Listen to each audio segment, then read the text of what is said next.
Hello বন্ধুরা, আপনারা সবাই কেমন আছেন? আশা করি সবাই খুব ভালো আছেন। ভয়েস অফ রহিম চ্যানেলের পক্ষ থেকে আমি সুস্মিতা। ভয়েস অফ রহিম চ্যানেলে সমস্ত রকমের গল্প পেতে এবং শুনতে আমাদের চ্যানেলটা অবশ্যই সাবস্ক্রাইব করে আমাদের পরিবারের একজন হয়ে পাশেই থাকুন। Thank you.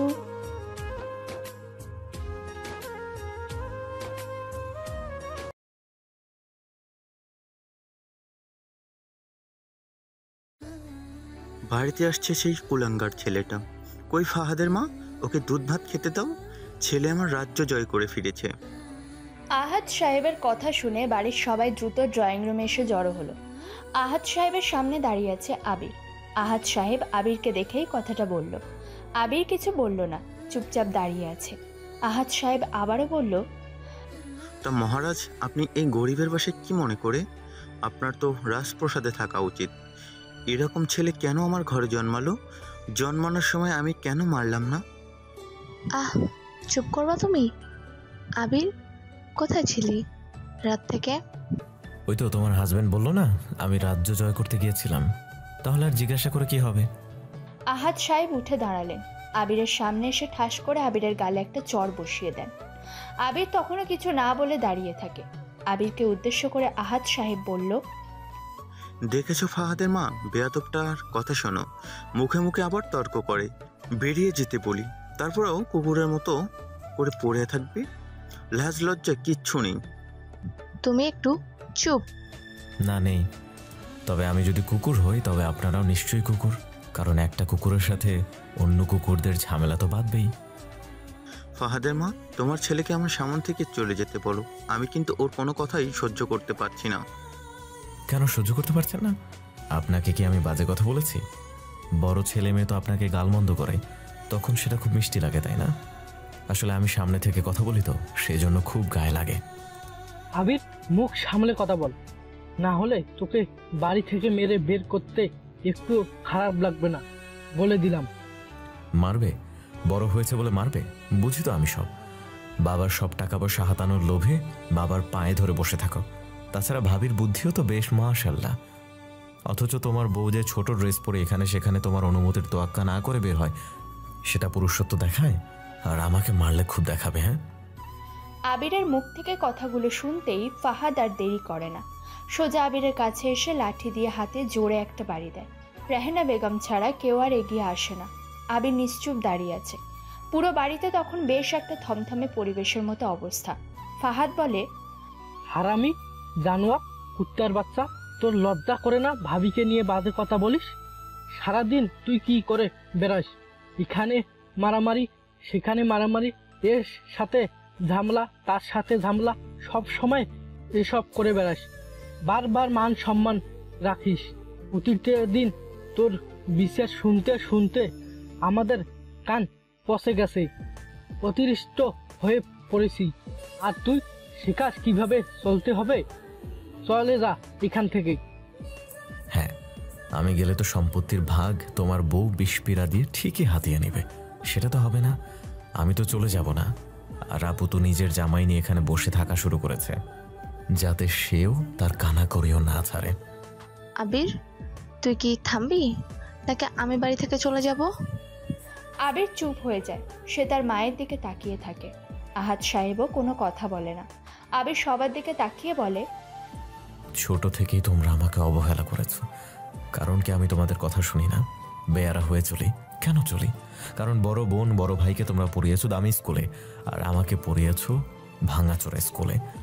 যদি কখনো তোমাদের কাছে কিছু চেয়েছি তোমরা তাওনি। কেন এত বৈষম্য? কেন আমাকে এত অবহেলা করেছ? কারণ আমি সবার সামনে কথা বলি, তাই তো? আমাকে কারো ভালো লাগে না। বেয়াদবটাকে আমার চোখের সামনে থেকে সরিয়ে নিয়ে যাও ফাহাদের মা। ওকে আমার এক মুহূর্তও সহ্য হচ্ছে না। মা, খাবার দাও, ক্ষুধা লাগছে। তোর জন্য রান্না করা হয়নি, যা ছিল সবাই খেয়ে ফেলেছে। ও ভালো তো, প্রথমে অবহেলা, তারপর খাবার না খাইয়ে রাখা। ভালোই করো আমার সাথে তোমরা। আবির, তুই কি আমার কথা শুনবি? না, শুনবো না। আপনার কথা শোনার কোনো ইচ্ছা আমার নাই। একটা শুনেছি না, সেটাই তো অনেক। আর কত শুনবো? শোনার ইচ্ছেও আমার নেই। আবির, চুপ কর। কি হয়েছে? আয় আমার সাথে। এত রাগারাগি করলে হয়? আর আহাত, তুইও না সবসময় খালি আবিরের পিছনে পড়ে থাকিস। ছেলেটাকে তো নিজের মতো করে থাকতে দে। নিয়াজ সাহেব কথাগুলো বলতে বলতে রুমে প্রবেশ করলো। সবাই দরজার দিকে তাকিয়ে আছে। আহাদের বন্ধু হলো নিয়াজ। দুজনে পুরো গ্রাম জুড়ে বিজনেস প্রতিষ্ঠা করেছে। দুজনের পাশাপাশি বাড়ি। আহাদের বাড়ি 5 তলা আর নেয়াজের বাড়িটা 4 তলা। দুজনে খুব ভালো ঘনিষ্ঠ বন্ধু। ওনারা সবাই গ্রামে থাকে। আবির হলো আহাদ সাহেবের ছোট ছেলে। আহাদ সাহেবের 3 ছেলে মেয়ে। আবির সবার ছোট। তবে আবির পরিবার থেকে সবসময় অবহেলা পেয়েই এসেছে। এর কারণ হলো আবির যখন জন্ম নেয় তখন আবিরের মা মানে আহাদের প্রথম স্ত্রী মারা যায়। তারপর থেকে আহাদ সাহেব আবিরকে সহ্য করতে পারত না। সব সময় আবিরকে অবহেলা করত। এরই মধ্যে আহাদ সাহেব রেহেনা বেগমকে বিয়ে করে, কিন্তু আবির রেহেনা বেগমকে মেনে নিতে পারেনি। কারোর সাথে কথা বলতো না আবির। আস্তে আস্তে আবিরের মধ্যে কারো কথা না শোনার বিষয়টা ফুটে ওঠে। তবে নিয়াজ সাহেব আবিরকে অনেক আদর করত। আবির বলা যায় নিয়াজ সাহেবের স্ত্রী লিয়া বেগমের কাছেই বড় হয়েছে। তবে প্রায়শই আবিরের সাথে রেহেনা বেগমের দ্বন্দ্ব লাগতো। আহাদ সাহেব অনেক কষ্টে আবিরকে অনুরোধ করে যে রেহেনা বেগম তোর মা, যেন তার সাথে ভালো ব্যবহার করিস। তারপর থেকে রেহেনা বেগমের সাথে আবির ঠিকমতো কথা বলে, আর রেহেনা বেগমও আবিরকে নিজের ছেলে হিসেবে কাছে টেনে নিয়েছে। আবির, কি ভাবছিস? চল বাড়ি। খালি ঝামেলা করিস কেন? তো লাইফে ছেলেটা আরও এমন বেয়াদব হচ্ছে। তুই চুপ করবি? বাহিরে আয়, কাজ আছে। আবির যা, তোর বড় মা ডাকছে। আবির নিজেদের বাড়ি থেকে বের হয়। আজকে ঝামেলাটা হয়েছে তার পিছনের কারণ হলো আবির সারা রাত বাড়ির বাইরে ছিল। বাড়িতে আসেনি সে। ওর বাবা 5 লাখ টাকা দিয়েছিল একজনকে পৌঁছে দেওয়ার জন্য। সেই টাকাটা আবির পৌঁছে দিয়ে আসেনি। সকালে যখন আবিরকে টাকার কথা জিজ্ঞেস করেছিল ওর বাবা, তখন আবির বলেছিল টাকাগুলো আমি উড়িয়ে দিয়েছি, নষ্ট করেছি। কোনো সমস্যা আছে? ব্যাস, তারপর থেকেই ঝামেলা। ফাহাদের বউ নিশি ফাহাদের কাছে আসে। ফাহাদকে রুমে নিয়ে যায়। ফাহাদের গলা জড়িয়ে ধরে বলে, তোমার ভাই কিন্তু অনেক চালু। তোমার বাবার টাকা একটাও আমরা পাবো না, দেখো। ওকে তো তাড়ানোর ব্যবস্থা করছি, কিন্তু এত অপমানিত হওয়ার পর দেখছো না এখানেই পড়ে আছে। আগে ওকে তাড়াই, পরে সব ব্যবস্থা করে ফেলবো। আমার কাছে প্ল্যান আছে একটা। আমি ব্যবস্থা করছি তাকে তাড়ানোর। তুমি খালি বাবার বিষয়টা সামলাবে। ওকে ডার্লিং, সব হবে। দুজনের চোখে মুখে শয়তানি হাসি। তারপর আবির নিয়াজ সাহেবের বাড়িতে আসে।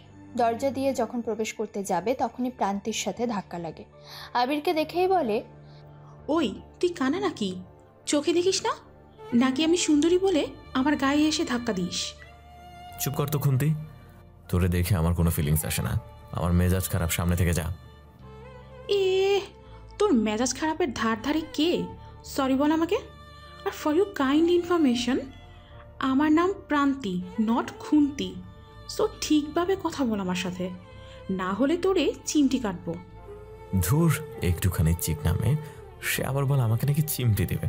তোরে ধরে এক ধাক্কা দিয়ে হিমালয় পর্বত দেখাই দিব। সর বলছি। আবিরের বাচ্চা খাবির, তুই আমার সামনে থেকে সরবি? তুই একটা ছুঁচো বিড়াল, যা, তোর ভালো হবে না বলে দিলাম। চুপ কর তো। তোর সাথে ফাইজলামি করার মুডে আমি নাই। আর পড়াশোনা না করে সারা দিন এত ফোনে কি করিস তুই? তোকে বলবো কেন? যে কাজে আসছিস সেই কাজে যা।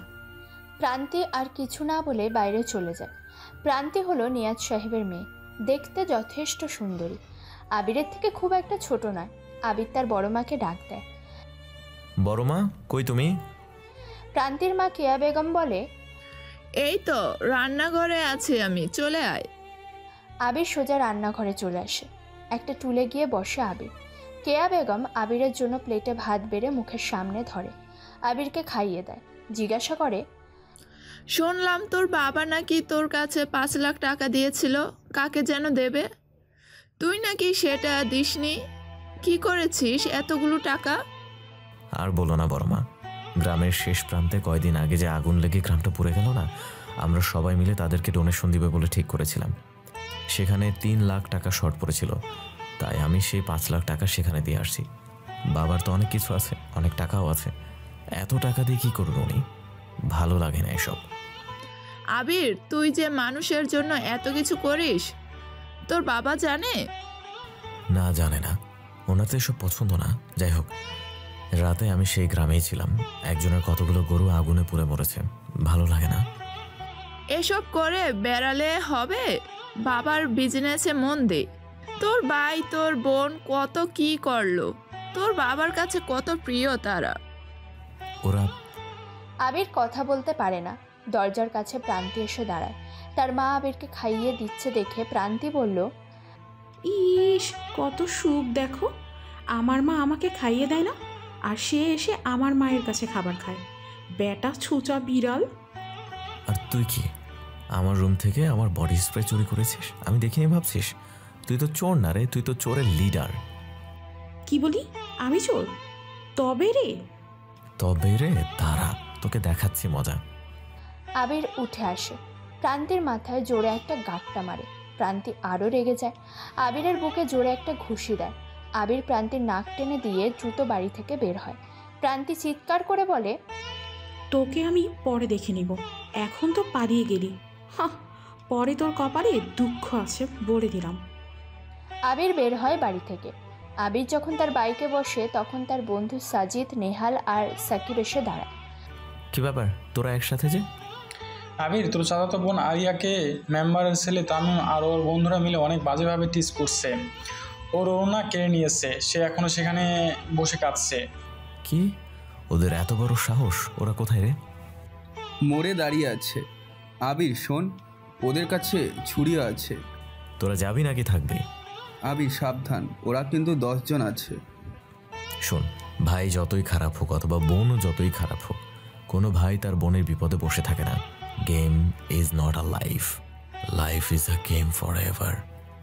আবির কথাগুলো বলে দ্রুত বাইক চালায়। কিছু সময় পর আবির মোড়ের মাথায় চলে আসে।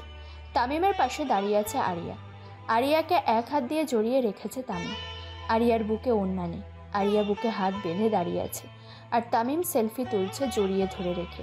আবির বাইক নিয়ে সোজা সেখানে এসে থামে। আবিরকে দেখে আরিয়া বলে, ভাই। আবিরকে দেখে তামিম আরিয়াকে ছেড়ে দেয়, কারণ ওরা জানে আবির কেমন ধরনের ছেলে।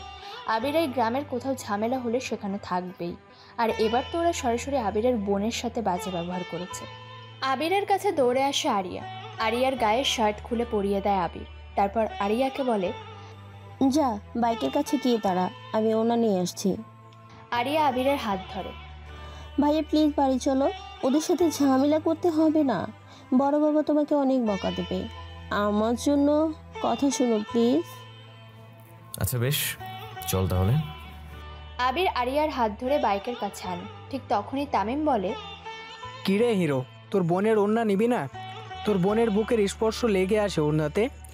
দেখ, সেটা আমার ঠোঁটের ছোঁয়া পাচ্ছে। ওড়নাতে চুমু খাচ্ছি। এরপর তোর বোনের জামাকে টার্গেট করব, খুলে রেখে দেব। তারপরও কি তোর বোনের জামা না নিয়ে চলে যাবে?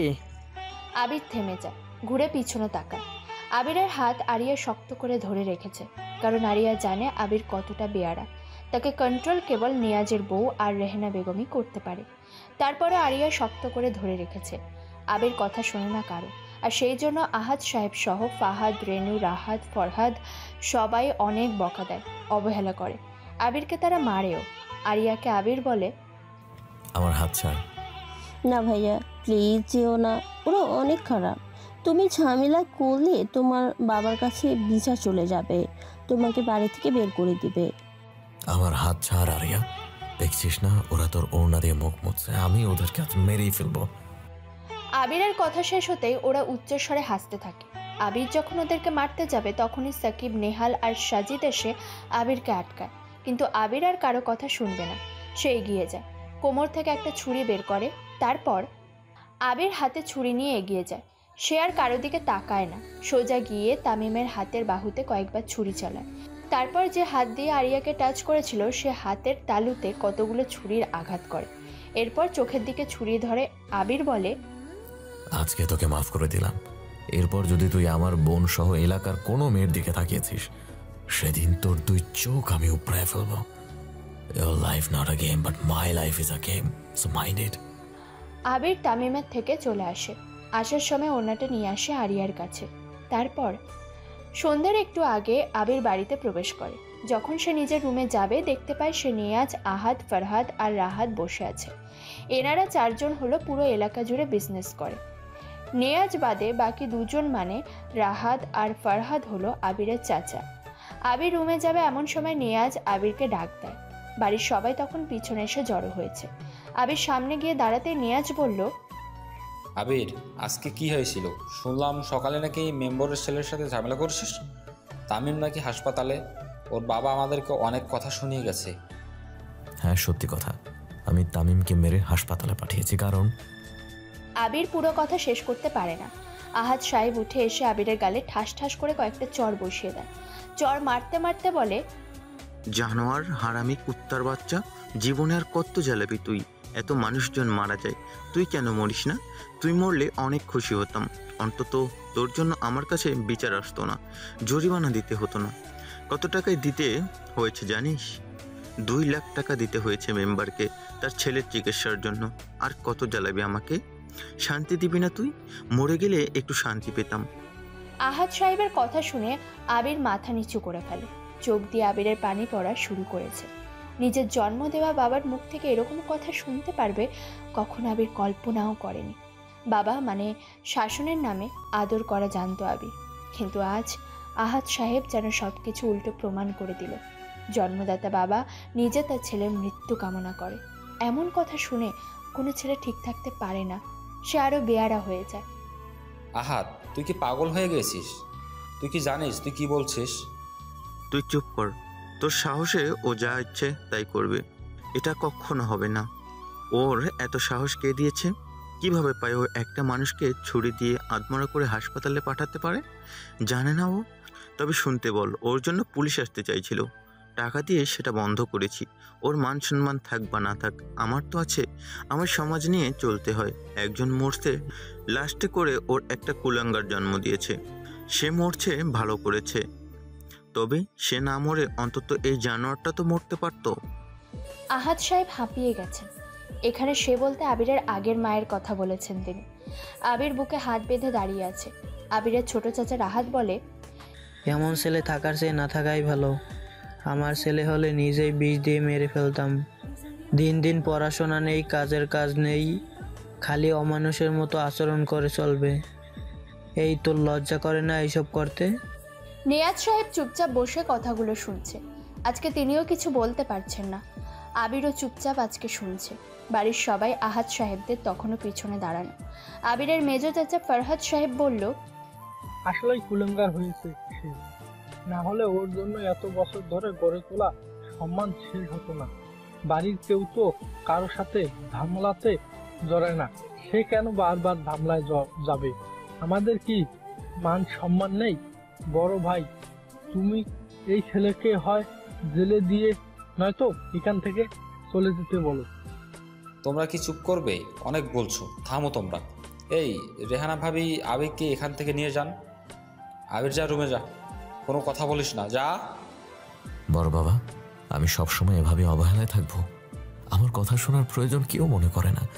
আমার পেছনে তোমাদের অনেক টাকা নষ্ট হয়, তাই না? একদিন দেখবা সব টাকা, সব ঋণ শোধ করে দেব। টাকা নষ্টের কথা শোনালে তোমরা এতদিন যত টাকা নষ্ট করেছি সবটাই ফিরিয়ে দেব আমি। মনে রেখো তোমরা, আমি জানো আর কুকুরের বাচ্চা হলেও এনারাও তো সেই একই রকম। কখনো কিছু চাইলে তো দাও না। আমার মা মরছে, আমি কি করতে পারি? আমি কি বলেছিলাম মরে যেতে? এখন আসছে নীতি কথা শোনাতে। বড্ড মান সম্মান আর টাকার চিন্তা। অন্যায় করলে আর তার প্রতিবাদ আমি কিছু বলবো না, সেটা হবে না। নিকুচি করি এমন মান সম্মানের। আবির, আমি তোকে চুপ থাক। নিয়াজ সাহেব কথা শেষ করতে পারে না। আহাদ সাহেব এগিয়ে আসে, ফাহাদও এগিয়ে আসে। ফাহাদ আবিরকে ধরে। আহাদ সাহেব বেল দিয়ে আবিরকে অনেক জোরে পেটাতে থাকে। এভাবে 20 মিনিট আবিরকে ধরে পেটায়। নিয়াজ কতবার বাধা দিয়ে গিয়েও পারেনি, তাকে সরিয়ে দিয়েছে বাকি লোকজনেরা। রেহেনা বেগমকেও কাছে আসতে দেয়নি। আবিরকে পিটানো শেষে ফরহাদ বলে, ভাই, এই ছেলে থাকলে আমাদের পরিবারের রোজ ঝামেলা লেগেই থাকবে। একে বের করো, না হলে আমাদের বাচ্চারা বড় হচ্ছে, তারা রোজ ঝামেলা দেখতে দেখতে বড় হোক, এটা আমি চাই না। মেজো বাবা, আপনারা একটু থামেন, অনেক হয়েছে। আবির, ঘরে যাও। আবির অবাক হয়, হঠাৎ নিশি ভাবির এমন কথা শুনে বেশ চমকে যায়ও, কারণ নিশি কখনো আবিরের সাথে এত ভালো ব্যবহার করেনি। আবিরের গা ফেটে রক্ত বের হচ্ছে। আবির আর কিছু না বলে নিজের রুমে চলে যায়। গা থেকে টি শার্ট খুলতেই আরিয়া এসে দাঁড়ায় পেছনে। আবিরকে দেখে কেঁদেই ফেলে সে। আবির আয়নার সামনে দাঁড়িয়েছিল, পিছনে আরিয়াকে দেখে বলে, কিরে একটু নক করে আসতে হয় না? গাধি হচ্ছিস তুই, আর তুই এখানে? তোর বাবা রাহাত তো খেপে যাবে। যা নিজের ঘরে যা। ভাইয়া, আমার জন্য তোমার অনেক মার খেতে হলো। আরে পাগলি, কাঁদছিস কেন? কিচ্ছু হয়নি আমার। শোন, তোকে যদি কেউ আর কখনো কিছু বলে আমাকে সরাসরি বলবি। কবে থেকে তোরা ওকে জ্বালাচ্ছিল? ভাইয়া, কাটা জায়গাতে কিছু দাও, আমি তোমার জন্য মেডিসিন আনি। আরে এত ভাবতে হবে না। পরিবারের অবহেলিত ছেলেটার গায়ে এত কষ্ট লাগে না, সব তো মনে। চুপ থাকো তো তুমি, বেশি কথা বলো। আমি নিয়ে এসছি মেডিসিন, দাঁড়াও। আরিয়া কথাটা বলে দৌড়ে চলে যায় রুম থেকে। রুম থেকে বের হতে দেখে নিশি ভাবি আবিরের রুমের দিকে এগিয়ে আসছে। আরিয়া বলে, আবিরের অনেক মারছে তো, কেটে গেছে অনেক, মেডিসিন আনতে যাচ্ছি। থাক, তুমি বই পড়ো গিয়ে, আমার কাছে আছে, আমি যে দেখছি কি করা যায়। আরিয়া চলে যায়। আবির তার রুমের বিছানায় খালি গায়ে উল্টো হয়ে শুয়ে আছে, কারণ ব্যথায় পিঠ দিয়ে শুতেই পারে না। তার উপরে পিঠের চামড়া ফেটে রক্ত বের হচ্ছে। আবির বালিশে মুখ দিয়ে শুয়ে আছে। হঠাৎ অনুভব করে আবির তার পিঠে কে যেন হাত বোলাচ্ছিল। আবির ভাবে আরিয়া। আবির বলে, লাগছে আরিতা, তোকে না বললাম এসবের দরকার নেই। যে ব্যথা মনে আছে সেটা তো আর যাবে না। শরীরের ব্যথা আর কি আসে যায় বল? যা রুমে চলে যা। ওপাশ থেকে কোনো শব্দ আসে না। আবিরের কাঁটা জায়গাতে খুব ধীর গতিতে মেডিসিন লাগিয়ে চলেছে সে। আবির আবার বলল, কি হলো? কথা বলিসটা কেন তুই? যাস না? আবির ঘুরে তাকায়। নিশি ভাবিকে দেখে চমকে যায় সে। উনি একটি শাড়ি পরেছে আর হাতা কাটা ব্লাউজ। যখনই আবির ঘুরে তখনই উনি নিজের থেকে টান দিয়ে বুকের উপর দিয়ে কাঁধে ঝোলানো শাড়ির আঁচল নিচে ফেলে দেয়। আবির চমকে উঠে চোখ সরিয়ে নিয়ে বলে, কি ব্যাপার, আপনি এখানে কেন? আর আরিতা কোথায়?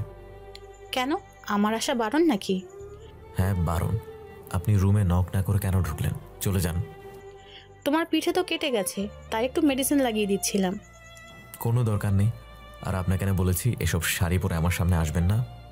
তাহলে কি? কিছুই না, পরে। চুপ থাকেন আপনি। আর নতুন করে কিসের ঢং শুরু করেছেন আপনি বলুন তো?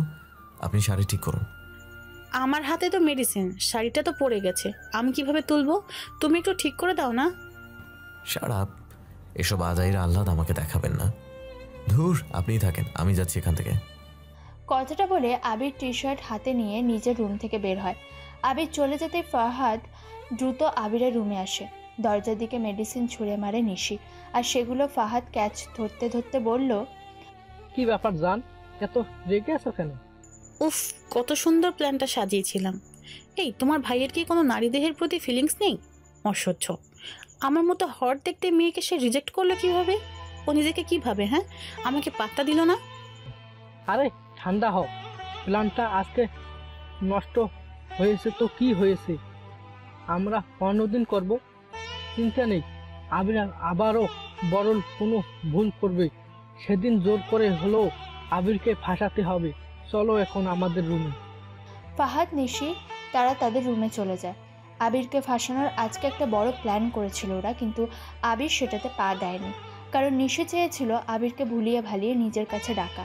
তারপর আবির যখনই নিশির কাছে আসবে তখনই নিশি জোরে চিৎকার করবে। ফাহাদ রুমের পাশেই থাকবে। নিশির চিৎকার শুনে ফাহাদ আগে দৌড়ে আসবে। তাদেরকে এভাবে দেখে আবিরকে মারবে। নিশি কান্না করবে, সবাই জানবে কি হয়েছে। তখনই ওর বাবা আবিরকে বাড়ি থেকে বের করে দেবে। কিন্তু প্ল্যানের কিছুই হয়নি।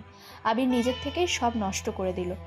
আবির নিয়াজ সাহেবের বাড়িতে আসে, সোফাতে বসে হেলান দিয়ে থাকে। প্রান্তি আসে ওর পাশে। প্রান্তিকে বলে, ওই হাতটা টিপে দে তো, অনেক ব্যথা করছে। আমাকে কি দিবি? চট দেব, দে আগে। এ রাগ তোর চর। তোর সামনে যে রেজাল্ট দেবে সে বিষয়ে তোর কোনো ধারণা আছে?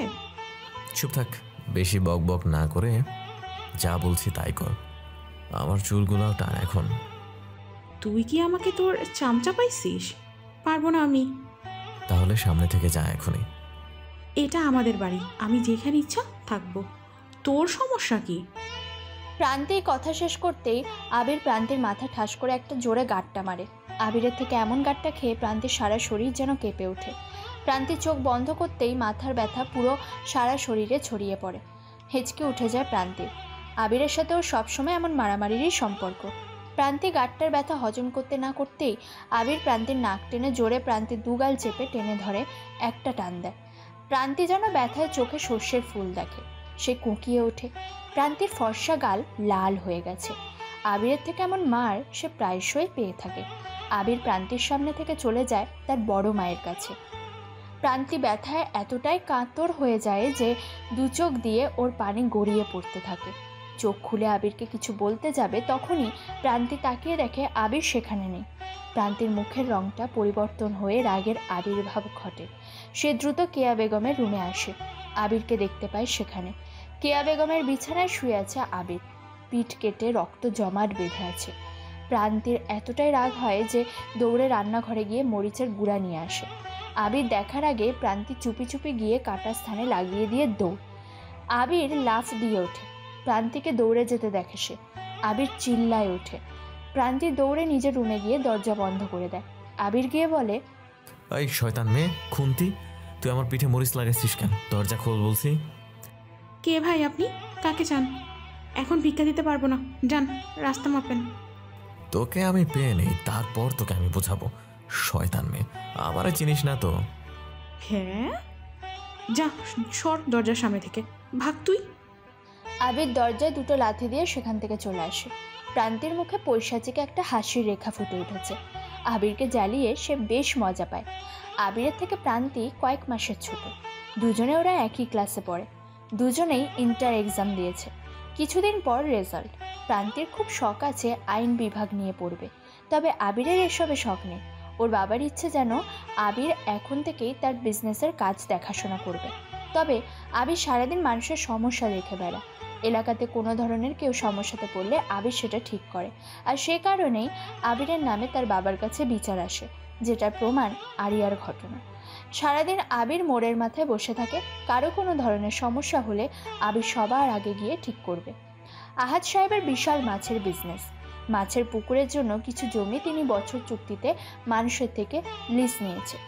যখন তিনি খনন কাজ করবে তখনই কতগুলো গাড়ি সেখানে এসে থামে। গাড়ি থেকে আকাশ নামে। আকাশ হলো এই এলাকার 5 বার ক্ষমতাতে আসা চেয়ারম্যান। তিনি এমপির খুব কাছের লোক। আকাশ এসে আহাদ সাহেবের সামনে দাঁড়ায়। আকাশ এসে বলে, কি ব্যাপার আহাদ সাহেব, বিজনেস বাড়াচ্ছেন অথচ টাকা দিলেন না, সেটা কি হবে? আমরা যে আপনার বিজনেস দেখে শুনে রাখি, সেটার জন্য তো কিছু মালকড়ি দিতে হবে, তাই না? আকাশের কথা শুনে ফাহাদ এগিয়ে আসে। আকাশকে বলে, দেখেন চেয়ারম্যান সাহেব, অল্প বয়সে চেয়ারম্যান হয়েছেন, নিজেকে ঠিক রাখুন, না হলে এর ফল ভালো হবে না। তাই নাকি? তা আমার কেমন ফল অপেক্ষা করছে শুনি? হাত চুপ থাকো। আকাশ শোনো, তোমাকে অনেক টাকা দেওয়া হয়েছে। যখনই আমরা কিছু করতে যাই তখনই তুমি এসে টাকা চাও, অথচ এটা আমাদের ব্যক্তিগত কাজ। সো এখন তুমি এখান থেকে যাও। নো নো নো, আমি টাকা নিয়ে যাচ্ছি না।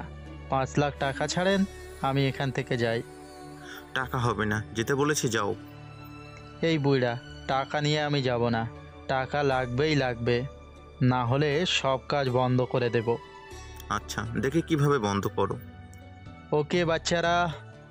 আকাশ ডাক দিতেই ওর পোলাপানেরা লাঠি নিয়ে এগিয়ে আসে। খনন কাজের লোকদের পিটাতে থাকে। আহাদ বাধা দিতে গেলে আকাশ আহাদের জামার কলার টেনে ধরে হুমকি দেয়, শোন, তোকে 2 দিন সময় দিলাম।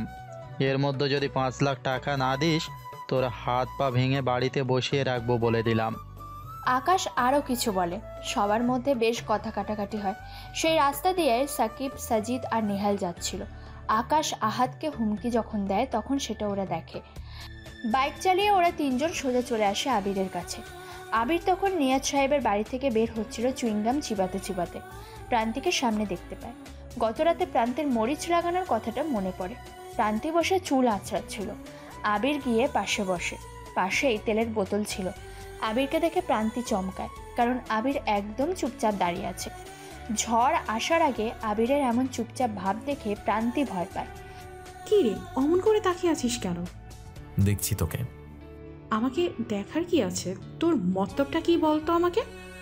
কোনো মতলব নেই, সামান্য তেল দিয়ে চুল আঁচড়ালে সেটা সুন্দর দেখায় না।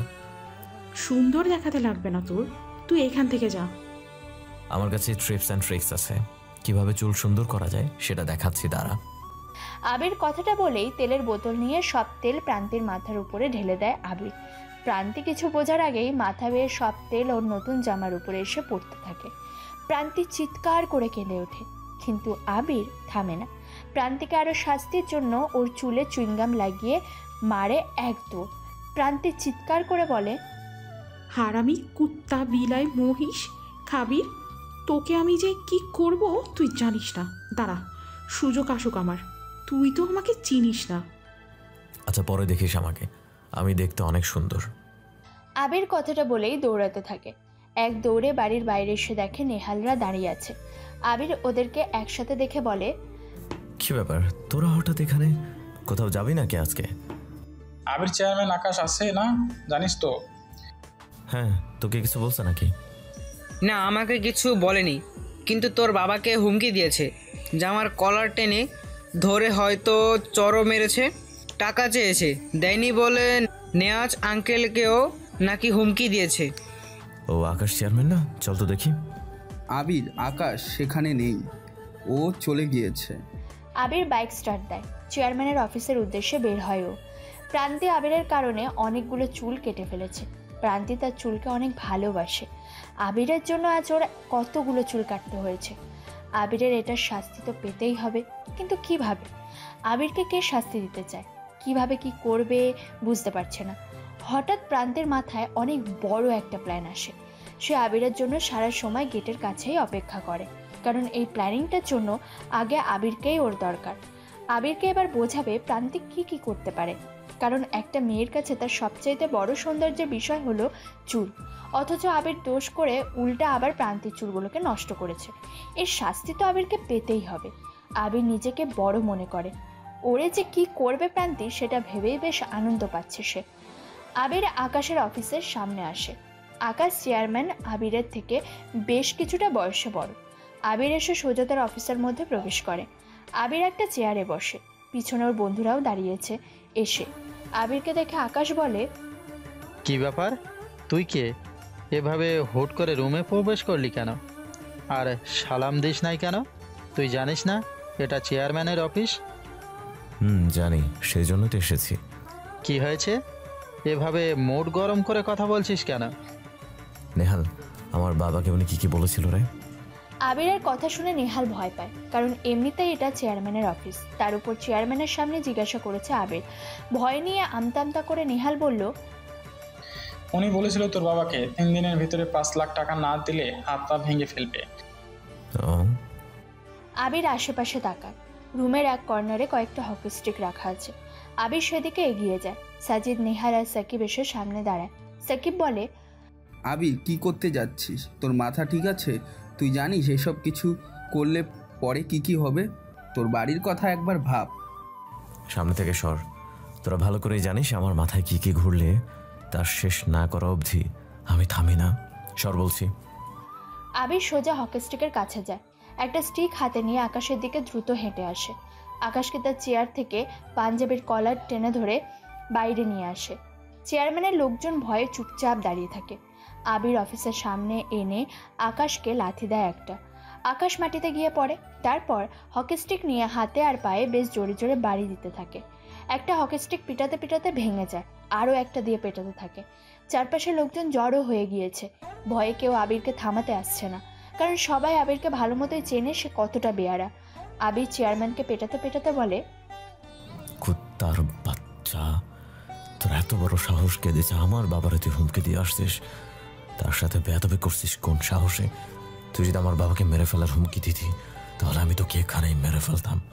কপাল ভালো তোর যে তুই হাত পা ভাঙার হুমকি দিছিস, সেই জন্য তোর হাত পা ভেঙে গেলাম। এরপর যদি কখনো আমার বাবার সামনে গিয়ে মাস্তানি দেখাইছিস, তোর সেদিন আমি কি করব টের পাবি।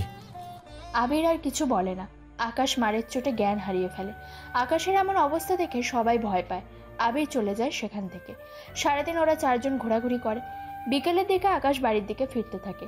এলাকার বাইরে গিয়েছিল ঘুরতে সে। নেহাল আবিরকে প্রশ্ন করলো, আচ্ছা আবির, তুই যে চেয়ারম্যানকে ওর লোকের সামনে এমন বাজেভাবে মারলি, তোর একটুও চিন্তা হচ্ছে না? না তো, তবে কি নিয়ে চিন্তা করতে বলছিস? এই যে চেয়ারম্যান তো আদমরা হয়ে পড়েছিল, জীবনও তো তাকে ভুলবে না।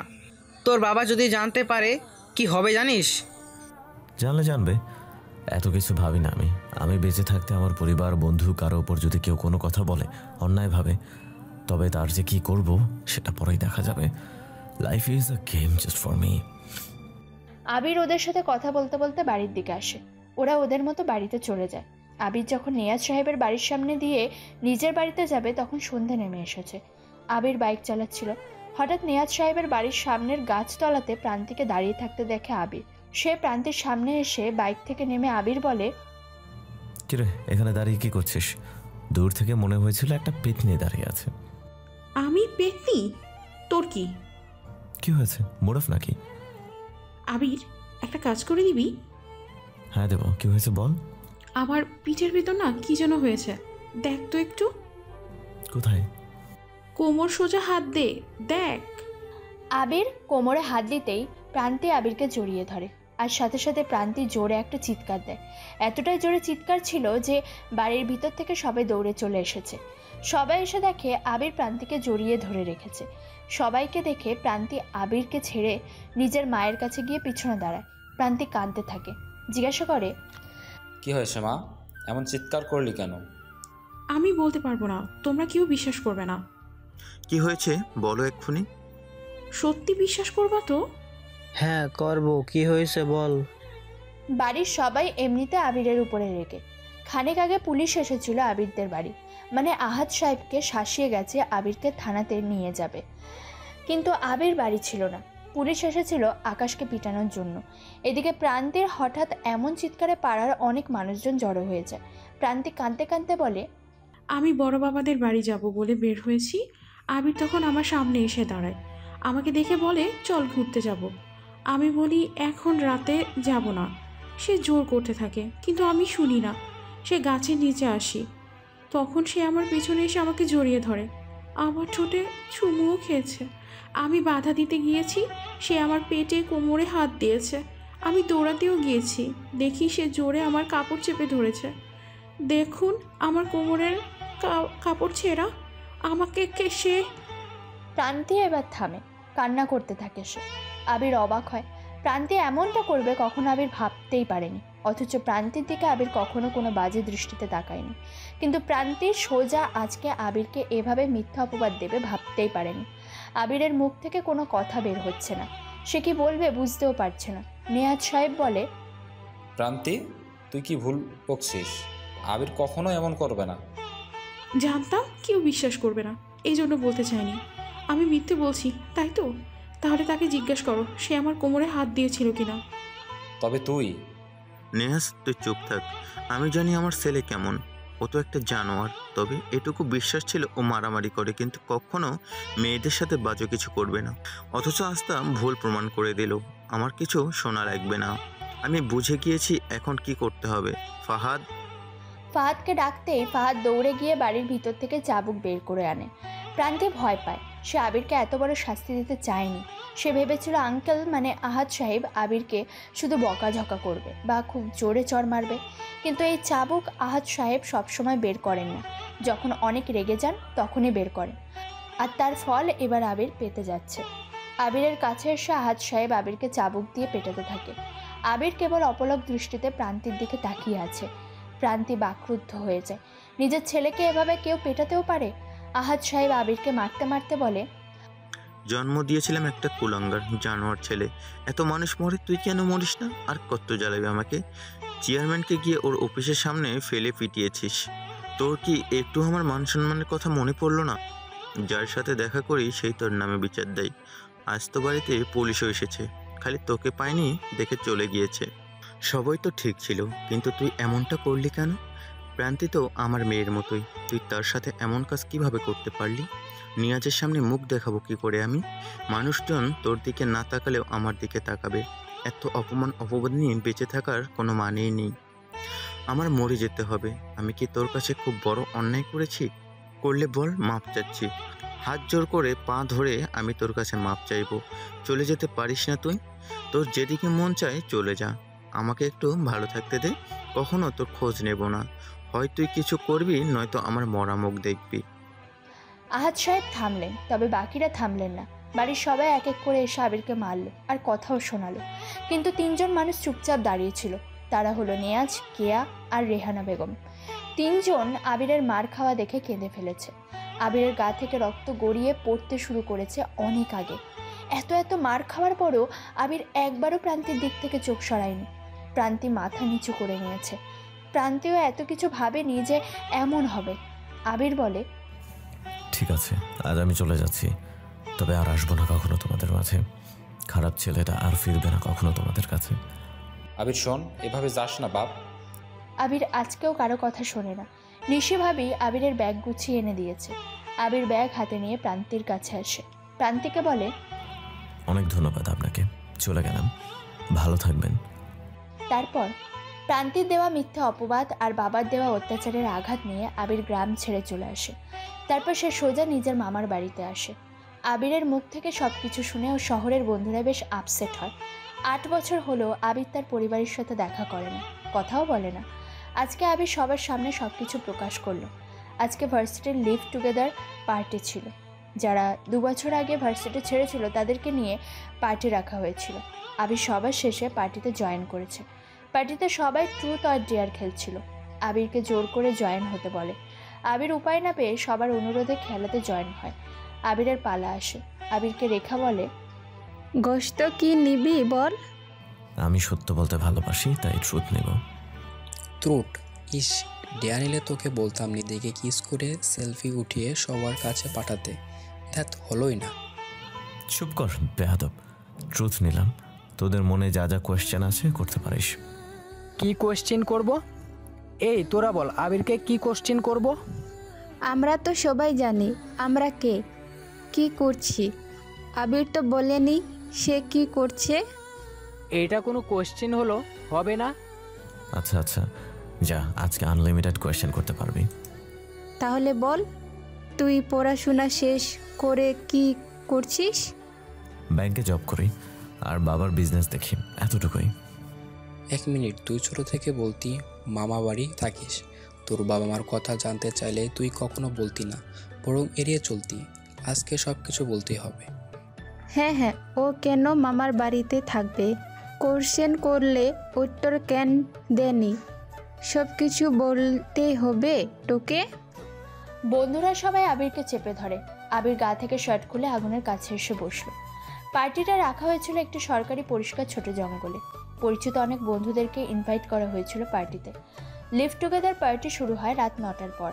ভার্সিটি লাইফ শেষ করে সবাই এখন যে যার মতো ব্যস্ত হয়ে পড়েছে। তাই প্রতি বছর এই দিনে আবিরের দৌলতে পার্টিটা রাখা হয়, যাতে সবাই একটা দিন মন খুলে মজা মাস্তি করতে পারে। আজকেও তার ব্যতিক্রম হয়নি। আবির আগুনের কাছে এসে বলে, সবাই শুনতে চাস আমি কেন মামা বাড়ি থাকি? আসলে সেদিন আমার এইচএসসি রেজাল্ট, তাই তো তার 2 দিন আগে আমি গ্রাম ছেড়ে চলে আসি আমার মামার বাড়িতে। এরপর আবির সব কিছু সবাইকে খুলে বলে। সবাই আবিরের থেকে কথা শুনে নিশ্চুপ হয়ে যায়। ছোটবেলাতে আবির এতটা অবহেলিত হয়েছে সেটা কখনোই আবির কাউকে বুঝতে দেয়নি, বরং আবির কাউকে কিছু না বলে সব সময় নিজের ভিতরে কষ্ট চেপে হাসি মুখে থেকেছে। আবির সবার মুড অফ দেখে বলে, আরে এত চাপ নিচ্ছিস কেন? আমি তো। আবিরের হঠাৎ ফোন আসে। আবির পকেট থেকে ফোনটা বের করলো। স্ক্রিনে ভেসে ওঠে খুব পরিচিত একটি নাম্বার। নাম্বারটি দেখে আবির আশেপাশে তাকায়। আবিরের দিকেই তাকিয়ে আছে। আবির সবার দিকে তাকিয়ে বলে, ওয়েট, মামা ফোন করছে। আবির ওদের থেকে দূরে সরে আসে। ফোনটা রিসিভ করে আবির। ফোন রিসিভ করতেই আবির বলে, আপনাকে না বলেছি আমাকে হুটহাট কোনো ফোন করবেন না, মেসেজ করবেন আমাকে। ফোনের ওপাশ থেকে কোনো শব্দ আসে না। আবির বলল, মেইল করে সব কিছু আমাকে জানান, বাকিটা আমি দেখছি। আর আপনার লোকদের বলবেন যেন আমার পিছু না করে। আমি সব কাজ একা একা করতে পছন্দ করি। কথাটা বলেই আবির ফোন রেখে দেয়। ফোন রাখার কয়েক সেকেন্ড পরে আবিরের ফোনে নোটিফিকেশন টোন বেজে ওঠে। আবির মেল চেক করে। সেখানে লেখা, আবির, শরৎপল্লী গ্রামে যেতে হবে কালকে, সেখান থেকে তোমার কাজ শুরু। আবির আরও মেসেজ পায়, কিন্তু সেগুলো পড়ার কোনো ইচ্ছা আবিরের নেই এখন। সে পকেটে ফোনটা রাখলো। আবির সবার কাছে আসে, সবাইকে বলে, আমার একটু কাজ পড়ে গেছে, আমাকে এখন যেতে হবে। কী ব্যাপার, এখন চলে যাবি? থাক তোরা, আমি গেলাম। আবির বের হয় পার্টি থেকে। নিজের গাড়ির কাছে যখনই আসে তখনই পিছন থেকে 3জন ছেলে আবিরের গাড়ির সামনে এসে দাঁড়ায়। আবির ওদের সামনে গিয়ে বলে, এই যে লোকটাকে বারণ করলাম তারপরও তোমাদেরকে পাঠালাম, কি চাই বলো? আপনার সাথে থাকতে হবে। সামনে থেকে যাও, যদি আশেপাশে নেক্সট টাইম দেখি তোমাদের খবর আছে বলে দিলাম। কিন্তু আবির গাড়িতে বসে সোজা বাসায় চলে আসে। ঘড়িতে তখন রাত 12টা বেজে গিয়েছে। আবির কলিং বেল বাজালো। 1 মিনিটের ভিতরে দরজা খোলার শব্দ শুনতে পায় আবির। ভিতর থেকে দরজা খুলে দাঁড়ায় নিধি। নিধিকে দেখে আবির বলল, এখনো ঘুমাসনি? এত রাতে কি করছিলি? ঘুমিয়েই পড়েছিলাম, কিন্তু ফুফি আসছে সেজন্য জেগে গিয়েছি। রোজ কি ফুপু আসে? কলিং বেল বাজার সাথে সাথে এসে দরজা খুলে দিস। জানি না। নিধি আর কিছু বলল না। দরজার সামনে থেকে হনহন করে হেঁটে চলে যায় সে। কিন্তু আবির ভাবতে থাকে, ওর মামার বোন কে কে আছে? একটাই তো ওর মামার বোন ছিল, আর সেটা হলো আবিরের মা। আর উনি তো মারা গিয়েছে, তাহলে নিধি কাকে ফুপি বলল? আবির ভাবতে ভাবতে সোফাতে গিয়ে বসে। নিধি এসে পানি দেয়। নিধির এই একটা অভ্যাস, আবির যখনই বাড়িতে ফিরুক না কেন দরজাটা নিধিই খুলে দেয়। দেরিও হয় না, প্রায় সাথে সাথে দরজা খুলে দেয় নিধি। আবির ক্লান্ত শরীর নিয়ে বসলে নিধি ঠান্ডা পানি এনে দেয়। আবির নিধির দিকে তাকিয়ে বলে, তোর পড়াশোনা কি খবর? ভালো। আবির ভাইয়া, তুমি কি চলে যাবা? চলে যাব? কোথায় যাব? ও হ্যাঁ, আমার অফিসের থেকে একটা কাজ আছে, কিছুদিনের জন্য বাইরে যেতে হবে। সেটা না, মানে একেবারে চলে যাবা? একেবারে কেন যাব? এখন যদি তোর বাবা আমাকে তাড়িয়ে দেয় তাহলে তো চলে যেতেই হবে, তাই না? কিন্তু ওনারা তোমাকে নিতে এসেছে। মানে কারা? আবিরের প্রশ্নের জবাব নিধি দিতে পারে না। তার আগে সিঁড়ি দিয়ে আবিরের মামা নিবিড় সাহেব নিচে নামতে নামতে বলে, কখন আসছিস বাড়িতে? বললি যে ফিরতে দেরি হবে। আবির কিছু বলে না। মামা সামনে এসে বলে, আবির, আমি জানি তুই এখন অনেক বড় হয়েছিস, নিজের ভালো মন্দ বুঝতে পারিস। আগের আবির আর নেই তুই। হঠাৎ এসব কথা? কিছু হয়েছে? আমি কি কোনো ভুল কিছু করলাম? না, ভুল নয়, তবে বলছি তার কারণ তোকে তোর বাবার বাড়িতে যেতে হবে। ও, চলে যেতে বলছো? না, বেড়াতে যাবি। আবির সিঁড়ির দিকে তাকায়। মামি শিলার সাথে রেহেনা ও কিয়া বেগম একসাথে নামছে। আবির তাদেরকে দেখে বসা থেকে উঠে দাঁড়ায়। 8 বছর পর দেখা হচ্ছে দুজনের সাথে। চেহারাতে বয়সের ছাপ স্পষ্ট। ওনারাও আবিরকে দেখে অবাক হয়, সাথে খুশিও হয়েছে। আবিরকে দেখে যেন ওরা চিনতেই পারে না। আবির আগের থেকে বেশ স্মার্ট হয়েছে, দেখতে সুন্দর হয়েছে আরও বেশি। চেহারা, কথাবার্তাতে ম্যাচিওর ভাব এসেছে। মুখে হালকা খোঁচা দাড়ি, চুলগুলো একটু বড় তবে বেশ গুছিয়ে রাখা। চোখে পাওয়ার চশমাও পরে। ভদ্রতাও শিখেছে বেশ। আগের আবিরটি যেন আর নেই। আবির তাদেরকে দেখে সালাম দেয়। ওনারা 3জন আবিরের সামনের সোফাতে এসে বসলো। নিধি তার বাবার কোলে গিয়ে বসে পড়ে। আপনারা কেন এলেন? কখন এলাম সেটা জিজ্ঞাসা করবি না। আসলে সেটা জিজ্ঞাসা করতে পারতো, কিন্তু এত বছর পর এলাম তো, তাই হয়তো ভুলে গিয়েছে। ভুলে গিয়েছি। আসলে আবির, আমরা এসেছি তোকে নিয়ে যেতে, মানে প্রান্তের বিয়ে ঠিক করেছি। সে বিয়ে করতে চায়নি। তোর বাবা আর ওর বাবা একটা ছেলের সাথে বিয়ে ঠিক করেছে। কয়েকদিন পর বিয়ে জোর করেই রাজি করিয়েছে, কিন্তু ওর একটাই শর্ত, বিয়ে সে করবে, তবে বিয়ের আগে সে আবিরকে, মানে তোকে ওই বাড়িতে দেখতে চায়। সেজন্য তোকে যেতে হবে। ও, তার মানে আমাকে তার জন্যই ডাকতে আসলেন? সেটাই তো বলি, এমনিতে তো আসবেন না। তা জিজ্ঞেস করেননি, কিন্তু হঠাৎ প্রান্তির কেন আমাকে প্রয়োজন? কেন আমাকে তার বিয়েতে উপস্থিত থাকতে হবে? জানি না বাবা, তবে প্লিজ না করিস না, যেতে হবে। তুই না গেলে যে সে বিয়েই করবে না। প্লিজ আবির, চল বাবা। তা আপনাদেরকে কে পাঠিয়েছে? আহাদ চৌধুরী নাকি আপনারা নিজের ইচ্ছাতে এসেছেন? উনি নিজেই বলেছে আনতে। এখন বল, যাবি তো? হ্যাঁ যাবে। আবির এখন সব কথা শুনে না। যাবি না আবির?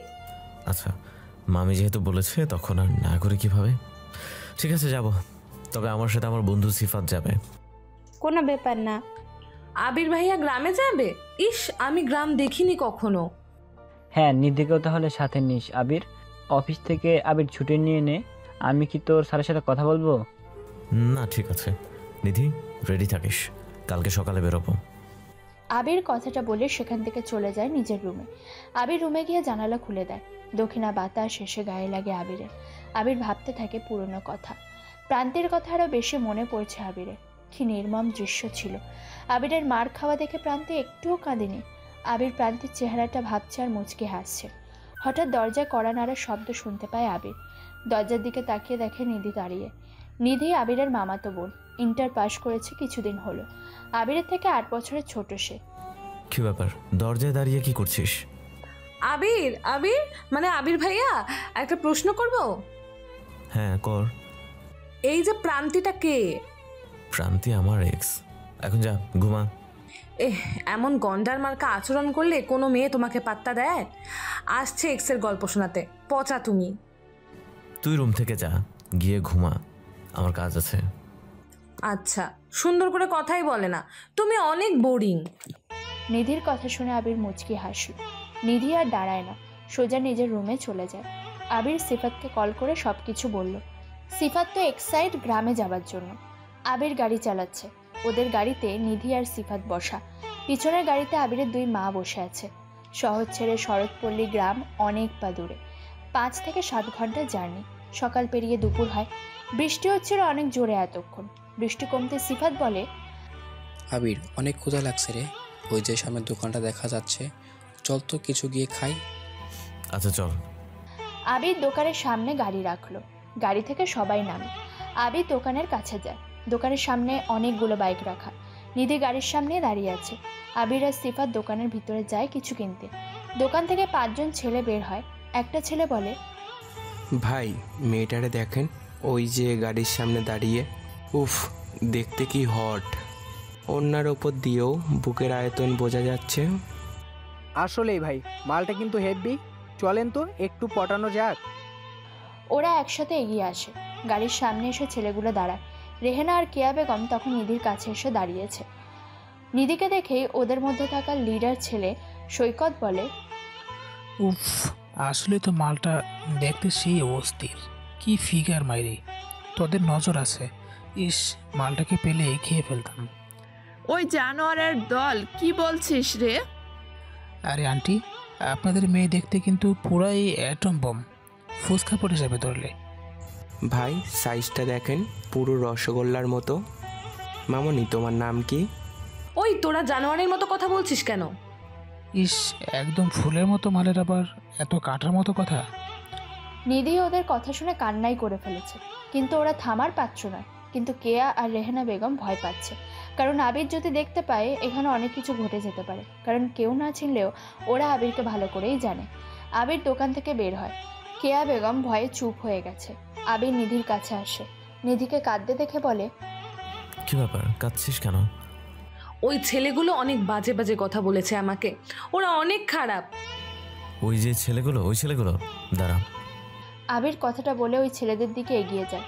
কানের কাছে রেহেনা বেগম মুখ এনে কেয়াকে বলে, এইবার এই ছেলেগুলোর অবস্থা কি হবে কে জানে। সবাইকে অবাক করে দিয়ে আবির বলল, ভাই তোমরা আমার বয়সে ছোট। তোমাদের কাজিন হোক বা কারো কোনো দিক থেকে কোনো বোন হোক, তাকে রেখে যদি তোমরা কোথাও যাও, ফিরে এসে যদি দেখো তোমাদের বোনকে কোনো ছেলে বাজে কথা বলার পর কান্না করছে, তখন তোমার কেমন লাগবে? আবিরের এমন কথা শুনে কেয়া আর রেহানা বেগম কিছুটা বিস্মিত হলো। কারণ আবিরের মেজাজ সবসময় হট হয়ে থাকতো। কিন্তু আজকে আবির কিছুই বলছে না। ওনারা দুজন অবাক হয়।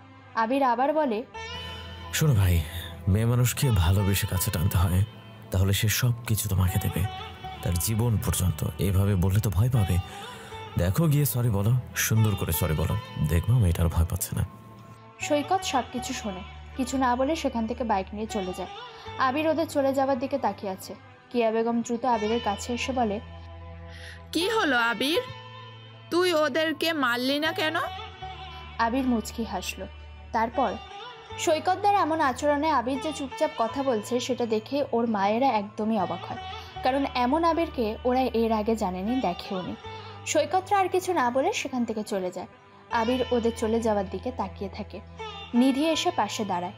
কান্না করা মেয়েটার মুখে লাল সূর্যের আভার মতো রং ধারণ করেছে। আবিরকে চিল্লিয়ে বলল, ওই ছেলে, ওরা কত পচা কথা বললো আর তুমি তাদেরকে কিছু বললে না, কিছু করলেও না। ধুর, তুমি তো কখনোই কিছু করো না, তুমি একটা রোবট। ধুর, তোমার সাথে কথা বলাটাই বেকার আমার। আবির ফোন হাতে নিয়ে সেটা চাপতে ব্যস্ত। নিধির কথার কোনো ভ্রুক্ষেপ নেই আবিরের। যেন এক পশলা বৃষ্টি শেষে প্রকৃতি যেমন শান্ত নীরব ভাব বহন করে, আবিরও যেন এমন ভাব ধরে আছে যেন কিছুই হয়নি এখানে। কেয়া বেগম আসলো আবিরের পাশে, আবিরকে ডাকলো। আবির, এটা কি হলো? কোনটা? তুই ওই ছেলেগুলোকে কিছু বললি না কেন? দেরি হয়ে যাচ্ছে, আমার আবার শহরে কাজ আছে, দ্রুতই ফিরতে হবে। চলেন গাড়িতে উঠি।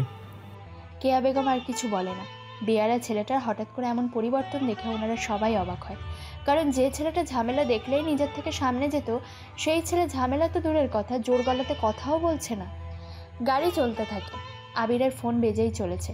রিসিভ করার ইচ্ছে করছে না আবিরের। গাড়িতে সবাই বসা। নিলয় গাড়ির ভিতরে মিউজিক বক্স ওপেন করে গান প্লে করে দেয়। আলগা দিচ্ছি সুতো, পালিয়ে যাবার ছুতো, রাখলে মনে ভালো, কে ফিরে তাকালো। গ্রামে দুটো গাড়ি এসে পৌঁছায়। বড় বাড়ি দুটো এখনও রয়েছে। আবির গাড়ির জানালার কাঁচ খুলে দিয়ে বাড়ি দুটোর দিকে তাকায়। 8 বছর পর সে গ্রামে আসলো। যখন সে ইন্টার পরীক্ষা দিয়েছিল এখানেই ছিল। রাস্তাগুলো এখনও সেভাবেই আছে। অনেক কিছু পরিবর্তন হলেও বাড়ি দুটো এখনও পাল্টায়নি। কেয়া বেগমরা দ্রুত গাড়ি থেকে নেমে বাড়িতে প্রবেশ করে। আবির দরজা খুলে গাড়ির সামনে দাঁড়ালো। গায়ে আবিরের সাদা শার্ট, উপরে কালো ব্লেজার। আবিরকে দেখতে বাড়ির অনেকেই এসে ভিড় জমায়, কিন্তু আবির তার বাবাদের কাউকে দেখতে পায় না। আবির রেহানা বেগমের সাথে ভিতরে আসলো। সবাইকে আবির দেখছে। আবিরের চেহারায় পরিবর্তন হয়েছে বেশ। মুখে খোঁচা খোঁচা দাড়ি, চুলগুলো বড় বড়, চোখে চশমা, মুখে ভদ্রতা চেহারার একটা ছাপ। ভিতরে এসে রেহানা বেগমের দেখানো নিজের রুমে চলে যায় আবির। সিফাত আর নিধিকে আলাদা আলাদা রুম দেওয়া হয়। আবির ফোন বের করে অর্ককে কল দেয়। আবিরকে বলে, ভাই কাজ কমপ্লিট, কি করব? কোথায় আছো তোমরা? এই তো স্যার, আপনার গ্রামের থেকে 4 গ্রাম পরেই আসি। ও আচ্ছা, তাকে বুঝিয়ে দাও কিভাবে অঙ্ক করতে হবে। ঠিক আছে ভাই। অর্ক ফোন কেটে দেয়। আবির গোসলে চলে যায়। কিছু সময় পর বের হলো। নর্মাল ড্রেস পরে নেয় সে। ড্রয়িং রুমের সোফাতে গিয়ে বসলো। পত্রিকা হাতে নিয়ে পড়তে থাকে। হঠাৎ বাড়ির ভিতরে কয়েকজন লোক প্রবেশ করে। বছর পর ছেলেটা বাড়িতে আসছে। আবিরকে দেখতেও বেশ ভালো লাগছে। নিয়াজ সাহেবও তাকালো আবিরের দিকে। আবির কারো দিকে তাকাচ্ছে না। ওনারা সোফাতে বসতে যাবে তখনই দরজায় কড়া নাড়ার শব্দ। ওই আহাদ, দরজা খোল। আজকে যদি দরজা না খুলছিস তাহলে দরজা ভেঙে ভিতরে আসবো। দরজা খোল। একটা ছেলে কথাগুলো বলল। আহাদ সাহেব বাড়ির সবার দিকে তাকায়। দরজা ধাক্কা দেওয়াতে এতক্ষণে বাড়ির সবাই একসাথে হাজির হয়ে গেছে। নিয়াজ বলল, এই হারামি এমপি তো ভালো জ্বালায়, বারবার কেন লোক পাঠাবে ভাই? সে টাকা পাবে তো তাই বলে এমন লোক আসবে রোজ? আর হৃদয় ছেলেটা তো অমানুষ। এমপির লোক বলে শালা যা ইচ্ছা তাই করে যায়। দরজা খোলা হাত, দেখি কি বলে। নিয়াজের কথা মতো দরজা খুলল আহাদ। দরজা খুলতেই 5 জন ছেলে ভিতরে প্রবেশ করলো। তার ভিতরে হৃদয়ও আছে। হৃদয় ভিতরে এসে একটি সোফাতে বসলো। সোফাতে বসে পায়ের উপর পা তুলে দেয়। তারপর একটা সিগারেট জ্বালিয়ে টানতে শুরু করে। ফাহাদ বলে, এই এটা ভদ্রলোকের বাড়ি, বাড়িতে সিগারেট খাবি না, ফেলে দে। চুপ করো তো। শুধু সিগারেট না, ড্রিঙ্কসও করবো। তোর কোনো সমস্যা থাকলে বল, গলাটা নামিয়ে দিয়ে যাব। দেখো, তুমি কিন্তু ভদ্রতার লিমিট ছাড়িয়ে যাচ্ছ, একটু ভদ্রতা রাখো। ওই বুইরা, এত কথা বলিস কেন? জানিস না কেন এসেছি এখানে? আমাদের টাকা দিবি, তারপর যাব। তোমাকে তো বলেছি টাকা আমি সময় মতো দিয়ে দেব, তারপর কেন রোজ রোজ বিরক্ত করো? 3 বছর তো কেটে গেল। 10 কোটিতে সুদ বেড়ে 15 কোটি হয়েছে। এমপি স্যার তো আর শুনবে না। টাকাগুলো বুঝিয়ে দে, চলে যাব। এখন তো টাকা নেই, এমপির সাথে কথা বলে নেব, তুমি চলে যাও। টাকা নেই? শুনলাম আপনাদের বাড়িতে সুন্দরী কতগুলো মেয়ে আছে। সবার মধ্য থেকে একজনকে আমার কাছে পাঠিয়ে দিন। 1 রাত পর বাড়িতে পাঠিয়ে দেব। 5 কোটি টাকা শোধ। আসলটা দিলেই হবে, যে ওই মালটাকে দিলেই হবে। হৃদয় আঙুল তুলে রাহাদের মেয়ে শ্রেয়াকে দেখিয়ে দিল। রাহাত এগিয়ে এসে হৃদয়ের জামার কলার টেনে ধরে বলে, শালা কুত্তার বাচ্চা, তোর সাহস কি করে হয় আমার মেয়েকে নিয়ে বাজে কথা বলার? তোকে আমি মেরেই ফেলবো যদি আমার মেয়েকে নিয়ে আরেকটা কথাও বলিস। বেরিয়ে যা শালা। ওই রাহাত, কি করছিস? ছাড়, চলে যা। ভাই, ও আমার মেয়েকে নিয়ে বাজে কথা বলছে, কিছু বলবেন না? ওই স্যার, জামাল কলার স্যার, শোন, টাকা আমাদের চাই, না হলে বাড়ির সবগুলো মেয়েকে কখন ঠোকা থেকে তুলে নিয়ে যাব সেটার হাদিস পাবি না। তবে ওই মেয়েটার ভালো লাগছে, আমার তোকে চাই। মালটা দেখতে কিন্তু সেই কিউট, ঠোঁট দুটা তো অস্থির। কিরে মামুনি, যাবি তো আমার সাথে? হৃদয় কথাগুলো বলে হাসতে হাসতে বসা থেকে উঠে দাঁড়ায়। রাহাত এগিয়ে আসতে থাকে হৃদয়ের দিকে, কিন্তু আহাদের আর সবাই রাহাতকে থামায়, আটকে ধরে। কারণ হৃদয় এই সুযোগটাই তো চায়, যেন এবারের কেউ না কেউ তাকে কিছু বলুক বা মারুক। হৃদয় আহাদের দিকে তাকিয়ে বলে, টাকা রেডি করিস, নয়তো তোর বাড়ির মেয়ে দুটোর একটা আমি চাই। হৃদয় আর দাঁড়ালো না, বাড়ির থেকে বের হয়ে যায়। সবাই কিছুটা স্বস্তি নিঃশ্বাস ফেলে, যে যার মতো করে সোফাতে বসলো। রাহাতের চোখ যায় আবিরের দিকে। আবির তখনও পত্রিকা হাতের সামনে মেলে রেখেছে। আবিরকে দেখে রাহাত বলল, এই বাড়ির সবাই এতটা ভীতু, বাড়ির মেয়েকে নিয়ে একটা মাস্তান ছেলে যা খুশি তাই বলে যাবে, আর সবাই সেটা শুনবেন এখন। আবির, তুই কিছু বললি না কেন? চাচা ভালো আছেন? আমাকে কিছু বলছেন? মানে তুই এতক্ষণ কোনো কিছু শুনিসনি নাকি? কিছু বললি না কেন হৃদয়কে? কি বলবো, আপনাদের বিষয় আপনারা বুঝেন, আমি এসব জানি না, জানার ইচ্ছাও নেই। আর তাছাড়া মানুষের সাথে শুধু শুধু ঝামেলা করে কি হবে, মেনে নিলেই তো হয়ে গেল। আবির কথাগুলো বলে সেখান থেকে চলে যায় বাইরে। বাড়ির সবাই অবাক হয়। আবিরের মুখ থেকে এমন শান্ত মেজাজের কথা শুনে এক একজনের দিকে তাকাচ্ছে। আবিরকে ওরা চিনত বেয়ারা বলে। এতক্ষণ আবিরের সামনে যদি কেউ তাদের পরিবার নিয়ে কথা বলতো, তাহলে আবির তাকে মেরে আধমরা করে ফেলতো। অথচ আজ আবির কিছুই বলল না। অবাক হওয়ার কিছু নেই, আবিরকে যে জন্য বাড়ি থেকে তাড়িয়েছিলে সেই আবির আর এখন নেই। আবির ঝামেলা দেখলে সেখান থেকে চলে আসে, নিজের দোষ না থাকলেও মার খাবে এমন আবির হয়েছে। কেউ আর কোনো কথা বলল না।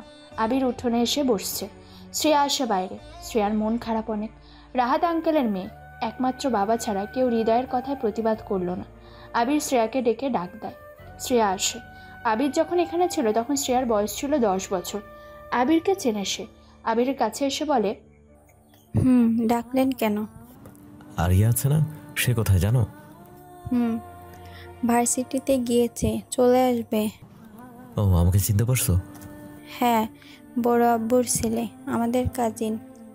ও, পিচ্ছি ছিলে, বড় হয়ে গেছো তো দেখছি। যাই হোক, সাবধানে থেকো। থাকেন, প্রান্তি আপুদের বাড়ি যাব, আপুর বিয়ে কয়দিন পর। আচ্ছা। শ্রেয়া চলে যায়। আবির বসে আছে সেখানে। সিফাত আসলো কাছে। আবিরকে দেখে বলে, দোস্ত, তোদের বাড়ির মানুষ কেমন যেন গম্ভীর, আর এত সমস্যা কেন, কি হয়েছে? আমি জানি না, বাড়ির মানুষের কথা বাদ দে, সবটা তো তোকে বলেছি। গ্রাম ঘুরবি? চল। আমিও যাব, আমাকেও নিয়ে চলো না। যা, নিয়ে যা এবার। সিফাত কথাটা আস্তে করে বলল আবিরকে। তার কারণ আবিরকে তার বন্ধুরা সবাই নিধির নাম দিয়ে খেপায়। এর পিছনের কারণ হলো আবিরের পিছু লাগা নিধি। মানে আবির ছাড়া নিধি যেন কিছুই বোঝে না। আবির যদি বলে এটা করতে, নিধি সেটাই করবে। কারো কথা শোনে না নিধি, কিন্তু আবির যা বলবে তাই শুনবে। আবির কোথাও যেতে চাইলে নিধি পিছু লাগবে, মানে নিধিকেও নিয়ে যেতে হবে। ভার্সিটির কত ফাংশনে যে নিধি আবিরের সাথে এসেছিল তার কোনো শেষ নেই। এই জন্য আবিরের বন্ধুরা সবসময় নিধিকে নিয়ে আবিরকে খেপিয়েছে। আবার এটা নিধির ক্ষেত্রেও হয়। নিধির স্কুল কলেজে যদি কোনো গার্জিয়ান কল থাকে, সে আবিরকে নিয়ে যাবে। আবার কোনো অনুষ্ঠান থাকলেও নিধি আবিরকে নিয়ে যাবে। এক কথায় নিধি আবিরকে ছাড়া যেন কিছুই বোঝে না। কি হলো? ওই আবির ভাইয়া, আমাকে নিয়ে যাবা না? কথা বলো না কেন? হ্যাঁ, নিব তো, চল। আবির, সিফাত আর নিধি বের হয় বাড়ি থেকে। তিনজনে আবিরের পছন্দের একটি জায়গাতে যেতে থাকে হাঁটতে হাঁটতে। শ্রেয়া প্রান্তির রুমের দরজায় টোকা দেয়। প্রান্তি এসে দরজা খুলে দিল। প্রান্তি ফোনে কথা বলছিল কারোর সাথে। শ্রেয়াকে দেখে কল কেটে দেয়। কি রে, এই সময় কি করিস? আপু হৃদয়েরা আসছিল জানো, অনেক বাজে কথা বলে গিয়েছে আমাকে নিয়ে, কেউ কিছুই বলেনি। ওইটা তো একটা হারামির ছেলে, রাস্তায় দেখলেই বাজে কথা বলতে আসে। জানো আবির ভাইয়া আসছে? জানি, দেখেছি তাকে, কিন্তু আবিরের পিছনে যে মেয়েটা ছিল সেটা কে রে? চিনলাম না তো, আবিরের বউ নাকি? না ভাইয়ার মামাতো বোন। বড় মা মারা যাবার পর তো আর কেউ তাদের সাথে যোগাযোগ করেনি, তবে আবির ভাইয়া তো আর মামার বাসাতেই ছিল, মামাতো বোনকে নিয়ে আসছে। ও ভালো তো। নিধি দেখতে অনেক সুন্দর, আমাদের থেকেও সুন্দর, অনেক কিউট করে কথা বলে। চুপ থাক, বেশি কথা বলিস, যা তো সামনে থেকে। আর আবির আমাদের বাড়িতে আসলে না কেন? দেখলাম ওর মামাতো বোনকে নিয়ে ঘুরতে গিয়েছে বাহিরে। প্রান্তি আর কিছু বলল না, আবিরের কথা ভাবতে থাকে সে। ওদিকে আবির হাঁটছে আর নিধি পাশে বকবক করছে। হঠাৎ 3টা বাইক আসলো। বাইকের ছেলেগুলোকে নিধি ভালো করেই জানে। এরা হলো সেই ছেলে যারা নিধির সাথে গ্রামে আসার পথে ঝামেলা করে। নিধি ওদেরকে দেখেই ভয় পায়। ভয়ে আবিরের পিছনে গিয়ে দাঁড়ালো। ওরা বাইক থেকে নেমে আসে। সৈকত এসে নিধির পায়ের নিচে বসে বলে, বোন আমার, আজ থেকে তুমি আমার নিজের বোন, আমি তোমার নিজের আপন ভাই। আমাকে মাফ করে দাও। আমি কখনো তোমার সাথে কোনো অন্যায় কোনো মেয়ের সাথে আর বেয়াদবি করব না। তুমি মাফ না করলে ওরা আমাদেরকে মেরে ফেলবে। আমাকে মাফ করে দাও। আরে আরে কি করছেন?